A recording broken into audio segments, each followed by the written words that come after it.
भी है, उसका इंफ्रास्ट्रक्चर है, उसका कैपिटल है, उसका ट्रेन, उसके रोड्स, उसके एक्सप्रेस हाईवेज, इन सब के पीछे एक उसकी गंदी और डार्क साइड भी मौजूद है कि जो दिखाती है कि यार वहाँ के लोगों के साथ क्या होता है। और एक वीडियो है, उसका टाइटल एक्सप्लॉयटेशन है, और ये इंडिया की डार्क रियलिटी है। और यकीनन ये है कि अमीर अमीर होता जा रहा है, गरीब गरीब होता जा रहा है। आज भी कुछ लोग क्यों वहाँ पे लोग पब्लिक ट्रांसपोर्टेशन और दूसरी तीसरी चीज़ों को दे रहा है, नो डाउट वो एक अच्छी बात है, बट लोगों के पास इतने पैसे नहीं। अस्सलामुअलैकुम, welcome to YouTube channel Khatija Mehran reaction. It's me यो हो खतीजा वसीम और मेरे साथ हैं मेहरान।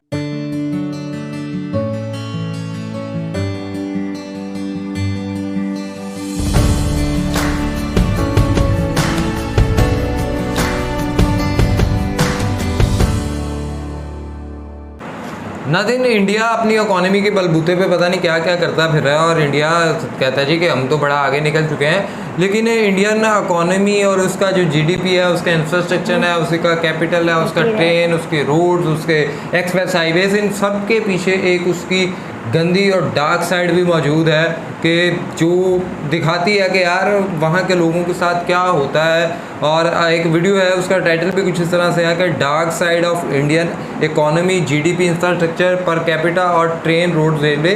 तो देखना यह है कि यार क्या डार्क साइड है और क्या ऐसे इफेक्ट्स आते हैं वहाँ की पॉपुलेशन के ऊपर कि इंडियन इकोनॉमी तो नो डाउट बूस्ट कर रही है, लेकिन उसके साथ साथ कुछ उसके फ्लॉबैक्स भी हैं। आज हम उनको देखने की कोशिश करेंगे, और आपने यकीनन आप भी वो चीज़ें शायद फेस करते होंगे। तो आज आप उन सब चीज़ों को हमारे साथ एक्सप्लोर करें, और साथ ही साथ अगर आपने हमारी वीडियो को लाइक नहीं किया तो अभी लाइक कर दें और सब्सक्राइब कर दें, बेल आइकन को प्रेस करें। तो आए चलते हैं और देखते हैं आपका एक नई वीडियो में। तो आज की वीडियो थोड़ी सी अलग है, आपके लिए भी मेरे लिए भी। हम लोग हमेशा से ही इस चैनल पे बात करते आए हैं कि किस तरह से इंडियन इकोनॉमी ग्रो कर रही है, हमेशा उसके पॉजिटिव एस्पेक्ट के बारे में बात करते हैं, कोशिश करते हैं बेहतर तरीके से जानने की कि कैसे अपनी अर्थव्यवस्था से भारत खुद को और ज्यादा बेहतर तरीके से ग्रो कर सकता है। लेकिन हर चीज के दो पहलू होते हैं, पहला जिसके बारे में हम हमेशा ही बात करते आए हैं, और दूसरा जिसके बारे में आज की इस वीडियो में जानेंगे। हेलो दोस्तों, मेरा नाम है दीपक, आप देख रहे हैं। शुरू करते हैं।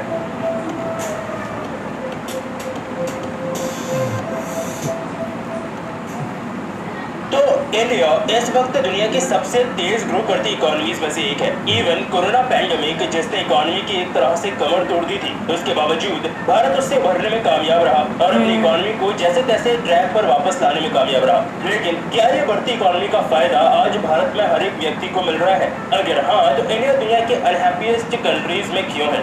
इवन पाकिस्तान, जहाँ पे वो लोग चाय पीने में कटौती करने लगे हैं, वो भी हमसे हैप्पीनेस इंडेक्स में ऊपर है। चलो मानते हैं कि इकोनॉमी सिर्फ हैप्पीनेस इंडेक्स की बात नहीं है। एम्प्लॉयमेंट कंट्री के अंदर शायद उतना जनरेट नहीं हो रहा जितना होना चाहिए, जितना एक ग्रो करती इकोनॉमी के अंदर लोगों को मिलना चाहिए। ग्रोइंग इकोनॉमी का पॉजिटिव इंपैक्ट आम लोगों की लाइफ में ट्रिगर नहीं कर रहा। मेरे कहने का मतलब ये नहीं है कि हमें अपनी लाइफ में कोई चेंज ही नहीं दिख रहा, लेकिन जितना अच्छा दिखना चाहिए वो नहीं दिख रहा। क्यों? आइए पास्ट में लेके चलता हूँ, वहाँ से होते हुए आएंगे, आपको चीजें समझ में आने लगेंगी। तो भारत की आजादी के बाद में इंडिया का क्या सिचुएशन था आपको पता है। इंफ्रास्ट्रक्चर ना के बराबर था, जो था भी वो दिल्ली कोलकाता जैसे ही कुछ बड़े शहरों में था। इंडस्ट्रियल प्रोडक्शन भी उस वक्त लगभग ना के बराबर था। तो एक बड़े रिफॉर्म की भारत में जरूरत थी, जिसका डिसीजन लेना किसने था? हमारे उस वक्त के प्राइम मिनिस्टर जवाहरलाल नेहरू ने। तो उनके पास मोटे मोटे दो ऑप्शन थे, या तो वेस्ट की तरफ देख लें, इकोनॉमिक लिबरलाइजेशन ले आए, मार्केट्स पूरी तरह से खोल दें, या फिर अपना कंट्रोल रख लें, जो कि प्राइम मिनिस्टर ने चुना। रेलवेज, एयरलाइंस, माइनिंग, स्टील, लगभग सब कुछ नेशनलाइज कर दिया गया। गवर्नमेंट द्वारा प्राइवेट सेक्टर को काफी रेगुलेट किया गया, जिसमें उन्हें बहुत परमिशन चाहिए अगर उन्हें प्रॉपरली काम करना है। तो 5 साल का एक तरह से उसमें प्लान दिया जाता था, जिसमें डिसाइड होता था कि ये सब चीजें हम लोग 5 साल में करेंगे। लेकिन इसका इफेक्ट आया भारत के उल्टा, जिसके बारे में शायद हर कोई जानता है। प्राइवेट सेक्टर को एक तरह से बहुत लिमिटेशंस में बांध दिया गया, तो प्राइवेट सेक्टर कंट्री के अंदर ग्रो ही नहीं कर पाया। और गवर्नमेंट सेक्टर जो था, वहाँ पे एम्प्लॉइज कैसे काम करते थे ये आप सबको पता होगा, क्योंकि उन्हीं कुछ सालों के गवर्नमेंट सेक्टर ने नीचे तक जाकर भारत के अंदर सोसाइटी में एक ऐसा माइंडसेट बना दिया कि भैया जॉब हो तो गवर्नमेंट, काम कुछ नहीं, सैलरी पूरी पूरी, लेकिन इसने इंडिया को ग्रो करने में कोई मदद नहीं की। जहां एक तरफ उसी समय वो कंट्रीज जो कि इकोनॉमिक लिबरलाइजेशन की तरफ गई थी, उनकी इकोनॉमी ने रॉकेट की रफ्तार से ग्रो किया, हमारी बैलगाड़ी की रफ्तार से ही ग्रो करती रही। ये चीजें एक्चुअली चलती रहती अगर 1990s के शुरू होते ही इंडिया को एक करारा झटका नहीं लगता, और वो था बहुत बड़ा इकोनॉमिक क्राइसिस। 1991 में सोवियत यूनियन कोलैप्स कर गया था। इसका सीधा इम्पैक्ट आया भारत पे। कुछ समय बाद हमारी इकोनॉमी इस लेवल पे आ गई कि हमारे फॉरेन रिजर्व्स बिल्कुल खत्म होने वाले थे, जहां पे फिर एक्चुअली गवर्नमेंट की नींद खुली और फाइनली इंडिया में इकोनॉमिक लिबरलाइजेशन शुरू किया गया। प्राइवेट सेक्टर से रिस्ट्रिक्शंस हटाई गई, मार्केट पूरी तरह से फाइनली ओपन किया गया। इसका फायदा इंडिया को देखने को मिला, जहां उसके बाद पॉपुलेशन शुरू से ही बहुत है वहाँ पे। इन्वेस्टमेंट आनी शुरू हुई। खासकर आईटी सेक्टर ने उस समय काफी हद तक ग्रो किया। आईटी सेक्टर वैसे भले ही ग्रो किया हो, आज काफी कंट्रीब्यूशन हो इसका इंडियन इकोनॉमी में, लेकिन एक चीज मेरे दिल की बात जरूर है, मतलब ये मेरा पर्सनल थिंकिंग है कि आईटी सेक्टर इंडिया के अंदर इतने सालों से लोगों को सो कॉल्ड मिडिल क्लास में रखने में कामयाब रहा है। ऑल्दो कोई पर्टिकुलर जॉब सेक्टर आपको करोड़पति बना देगा, मैं ये नहीं बोलूंगा, लेकिन हाँ आईटी सेक्टर ये चीज इंश्योर करता रहा, जहाँ एक तरह से मिनिमम वेज दे करके मैक्सिमम परसेंटेज ऑफ एम्प्लॉयज को वो सो कॉल्ड जॉब दे देता है। मैं सबकी बात नहीं कर रहा, लेकिन अमीर तो नहीं बनाता। वैसे ये सिर्फ मेरा पर्सनल थिंकिंग है और कहीं ना कहीं वैसे एक्सेप्टेबल भी है। चीप लेबर है, इसीलिए कंपनीज इन्वेस्ट करती हैं। अदरवाइज वो एक इंडियन आईटी गाय को क्यों ही हायर करेंगे अगर उन्हें सेम डॉलर में अमेरिकन वेज के इक्विवेलेंट पे करना पड़े तो। खैर, लेकिन फिर आखिरकार प्रॉब्लम कहाँ हो रहा है? इंडिया के अंदर इन्वेस्टमेंट आ रहा है, ग्रोथ हो रही है। तो देखो, पहली प्रॉब्लम तो यही चीज है कि मैक्सिमम इंडियंस अपना कंट्रीब्यूशन तो इकोनॉमी को ग्रो करने के लिए दे रहे हैं, लेकिन वो जो चीप लेबर होने का नुकसान है ना, वो सेटिस्फैक्शन या हैप्पीनेस आम लोगों में ट्रिगर नहीं होने दे रहा। ये एक बात है। साथ ही इंडिया के अंदर अनएम्प्लॉयमेंट रेट भी अच्छा खासा है, और अगर अनएम्प्लॉयमेंट को छोड़ भी दे, मान लें कि जो एम्प्लॉयड है क्या वो खुश है? शायद नहीं। इंडिया के अंदर इनफॉर्मल जॉब सेक्टर भी काफी बड़ा है। ऐसे लोग जो रेगुलरली काम ढूंढते हैं और रोज का थोड़ा बहुत कुछ कमाते हैं, जैसे जो मजदूर होते हैं, कंस्ट्रक्शन वर्कर हो गए, क्लीनर्स हो गए, लेकिन ये रोज का काम इन्हें जॉब स्टेबिलिटी नहीं देता, रोज की अच्छी आय नहीं देता, फ्यूचर की कोई सिक्योरिटी नहीं देता। लेकिन इसके अलावा वो लोग भी जिनके पास डिग्रीज है, क्या ये चीज इंश्योर करता है कि अच्छी जॉब उस व्यक्ति को मिल जाएगी? नहीं। आज के समय में इंडिया के अंदर हायर एजुकेशन का जो सिस्टम है वो भी इतना खराब हो चुका है कि कुछ एलीट कॉलेजेस और यूनिवर्सिटी को छोड़ के और कहीं से डिग्री लेने के बावजूद एक अच्छी लाइफ या एक अच्छी जॉब एक्सपेक्ट करना शायद बहुत बड़ी बात हो जाएगी, क्योंकि उनकी तरफ से डिग्रीज तो मिलती हैं लेकिन स्किल्स नहीं मिलते। और जॉब्स के केस में खैर वो सरकारी माइंडसेट वाला हिसाब किताब इंडिया में आज भी है और शायद हमेशा ही रहेगा। पता नहीं वैसे मुझे कहना चाहिए या नहीं, लेकिन मुझे लग रहा है कि हैप्पीनेस इंडेक्स में इतना नीचे गिरने का मेन कारण तो यही है कि लोगों को सरकारी नौकरी नहीं मिल रही। और इसके अलावा एक और चीज जो इंडिया के अंदर है वो बहुत पहले से ही है एक्चुअली, और इंडिया ही नहीं सब कंट्रीज के अंदर होती है थोड़ी थोड़ी, लेकिन इंडिया के अंदर वो चीज सीरियसली क्लियरली प्रोजेक्ट हो जाती है, वो है इनइक्वालिटी। कभी सुना है कि अमीर और अमीर होता जा रहा है और गरीब होता जा रहा है? आइडियली क्या होना चाहिए था? इंडिया अमीर होता जा रहा है तो लोग अमीर हो रहे हैं, गरीब या अमीर यहाँ पे नहीं आना चाहिए था, और ये एक्चुअली हो रहा है। इंडिया की ग्रोथ का मैक्सिमम बेनिफिट एक छोटे से सेक्शन ऑफ सोसाइटी को मिलता है, जो कि आइडियली इवनली डिस्ट्रीब्यूट होना चाहिए था सभी के बीच में ग्राउंड लेवल पे। तो क्या ये प्रॉब्लमेटिक है?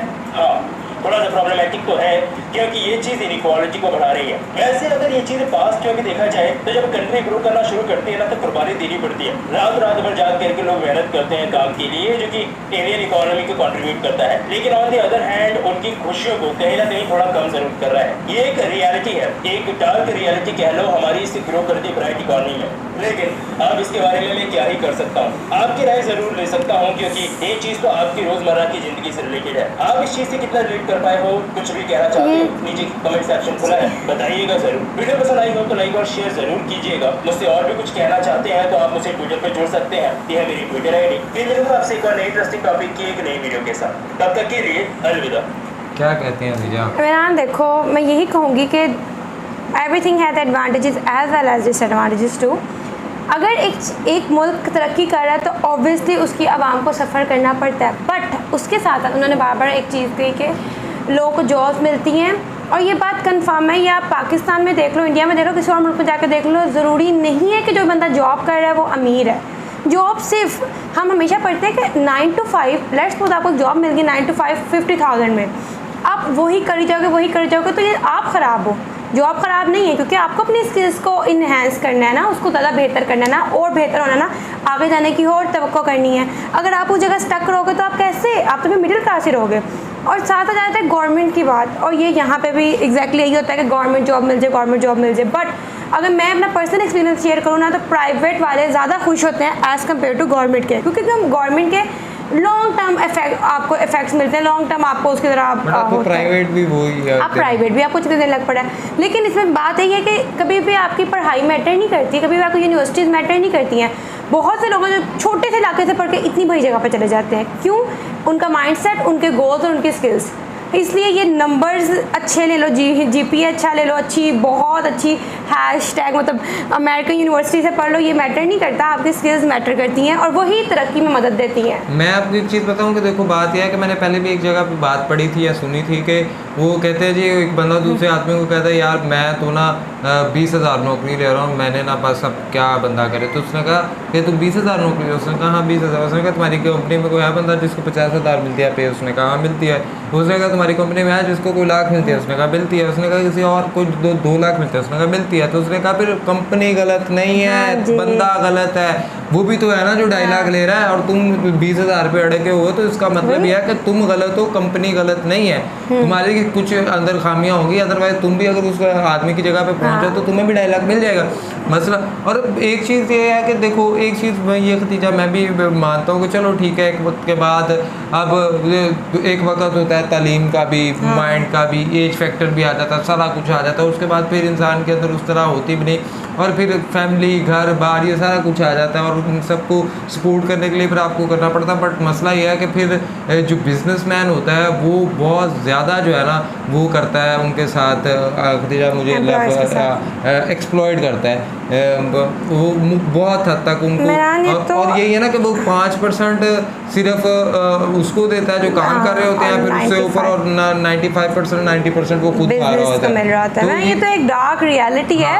और ये तो वही है ना कि आप कम अरसे में ज़्यादा स्किल्स सीख के बिजनेस स्टार्ट करो, इसलिए तो आजकल दुनिया बिजनेस की तरफ जा रही है। तो बहुत ज़्यादा एक्सप्लॉयटेशन है और ये इंडिया की डार्क रियलिटी है। और यकीनन ये है कि अमीर अमीर होता जा रहा है, गरीब गरीब होता जा रहा है। आज भी कुछ लोग, क्यों वहाँ पे लोग पब्लिक ट्रांसपोर्टेशन और दूसरी तीसरी चीज़ों को दे रहे हैं, नो डाउट वो एक अच्छी बात है, बट लोगों के पास इतने पैसे नहीं होते कि वो कर सके, तो ऐसे में पब्लिक उन्हें फैसिलिटेट, बट फिर भी उन बेचारों में वो एक कहीं ना कहीं पीछे रह जाने की एक जो मायूसी वाली एक हसरतें रह जाती है और उनके अंदर एक वो खुशी जो है ना वो नहीं आ पाती। और यकीन ये ऐसा ही है कि बिल्कुल ना वो मुझे भी यूँ ही लगता है कि जब आप रोटी कपड़ा और मकान के अंदर उलझ के रह जाए और आपको पता हो गया यार मैंने अभी घर जाना है, बिजली का बिल देना है, मैंने बच्चों के खाने के करना है, मैंने रात को ये करना है, किसी शादी पे आ गए मैंने ये करना, तो वो खुश नहीं रह सके। जितने मर्जी आपकी स्किल्स हो तो उनको जंग लग जाता है, क्योंकि क्रिएटिविटी और स्किल्स भी कहते हैं ना अमीर बंदे की ही देखी जाती है। ये शाहरुख खान ने कहा था और ये बिल्कुल ठीक बात है, उसकी बात ही सुनी जाती है, उसकी फजूल बात को भी बहुत सराहा जाता है। तो एनीहाउ आप बताएं जी, क्या आप भी इस डार्क रियलिटी को फेस कर रहे हैं इंडिया के अंदर रहते हुए? नीचे दिए गए कमेंट बॉक्स के अंदर लाजमी था, साथ ही साथ वीडियो को लाइक करें, शेयर करें, कमेंट करें, चैनल को सब्सक्राइब करें, बेल आइकन को प्रेस करें, इंस्टाग्राम आईडी मेंशन में फॉलो कीजिएगा, सजेशन दीजिएगा। इसी के साथ अपने मेज़बानों को इजाज़त, दुआ में याद रखें। अल्लाह निगहबान।